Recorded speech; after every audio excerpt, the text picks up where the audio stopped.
Welcome to this week's edition of Phoenix News here exclusively on Phoenix TV.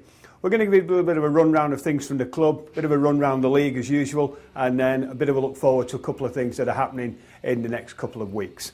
Let's look forward to the coming weekend though for the Manchester Phoenix when they travel to Dundalk in Ireland to take on the Belfast Giants. Saturday's game in Ireland, of course, is being played at the Dundalk rink rather than the Odyssey Arena in Belfast. So the team are flying out early on Saturday morning and then they'll bus down to Dundalk from Belfast in the afternoon, and hopefully they'll continue their good run of form against the Belfast Giants on Saturday night. Of course, the Giants have made a couple of changes since we last played them at the Altrincham Ice Dome, which was a very comfortable and solid performance from the Phoenix when they won 6-1. They've brought in Stevie Lyle, they've re-signed Shane Johnson, and they brought in Peter Campbell. Campbell and Lyle, of course, joined them from the Basingstoke Bison, who were going through some problems at that time. So it'll be a tough game for the Phoenix on Saturday night, but the Phoenix are playing well. They've already had 2 wins against the Giants this season, so fingers crossed they'll keep that run going on Saturday night. And then, of course, Sunday, it's one of the big games of the season when the Sheffield Steelers come across to the Altrincham Ice Dome. 5:30 face-off as normal in the Dome, so if you haven't got your tickets, get them early because we are expecting what will probably be certainly the biggest crowd of the season so far, if not one of the biggest crowds of the season right throughout the whole campaign. And, of course, Sunday's game, as you may well have already seen on the website, we're going to have Pudsey Bear in the building as well.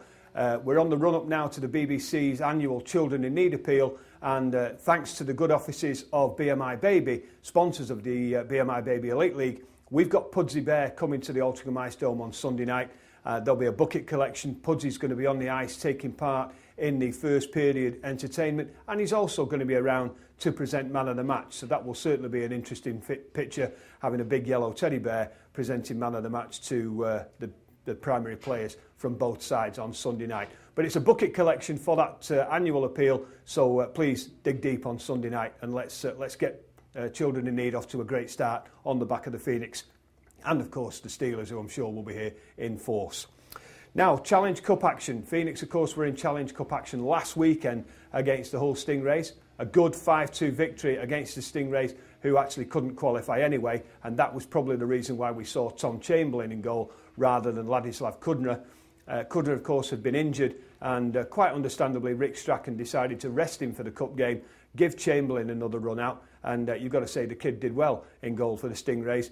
But Joe Talari was on fire, bagged his hat-trick, and saw Phoenix go top of Group B with 1 game yet to play. That game, of course, is against the Steelers. It's on November the 3rd, and it's in Ice Sheffield. So if you're wanting to go to that game, you need to be booking your tickets early. Either give the office a call or, better still, ring Ice Sheffield and book your tickets directly with them.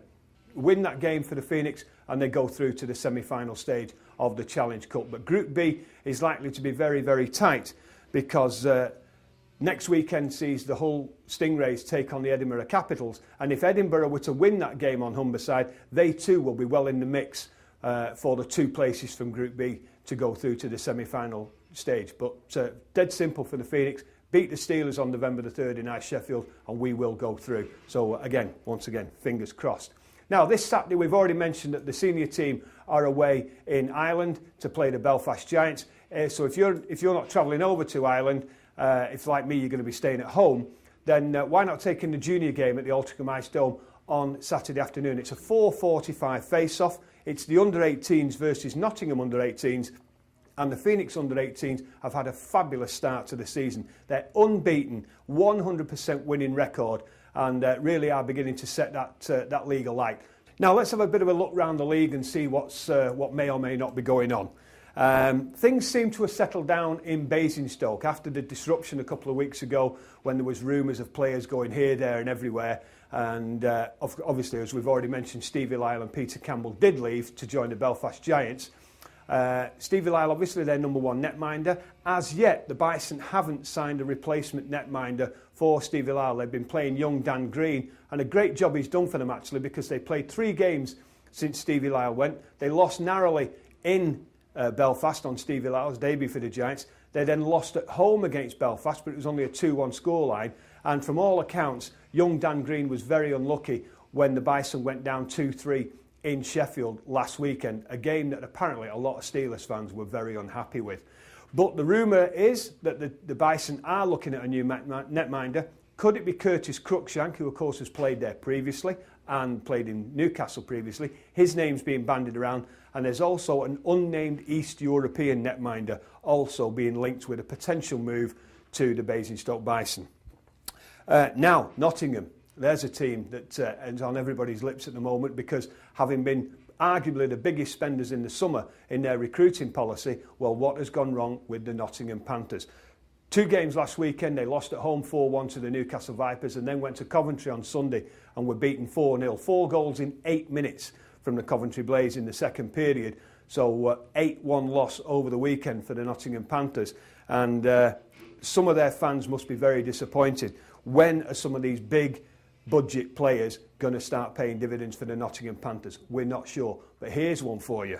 Here's a rumour. We said last week that these are conjecture. There may be a little bit more in this than we suspect. Dan Tessier, who first came to this country to play for the Nottingham Panthers, then went up the road to play for the Sheffield Steelers, and is not with the Sheffield Steelers again this year. He's back in Germany. There are rumours coming out of Germany that Dan Tessier is again talking to the Nottingham Panthers. So if Dan Tessier is coming back, everyone knows he's a high-end player. That means, or could mean, that one of the Panthers' existing high-end players could well be on his way. We'll wait and see on that one. But that's on the rumour mill. That's probably about a 6.5 out of 10 at this moment in time.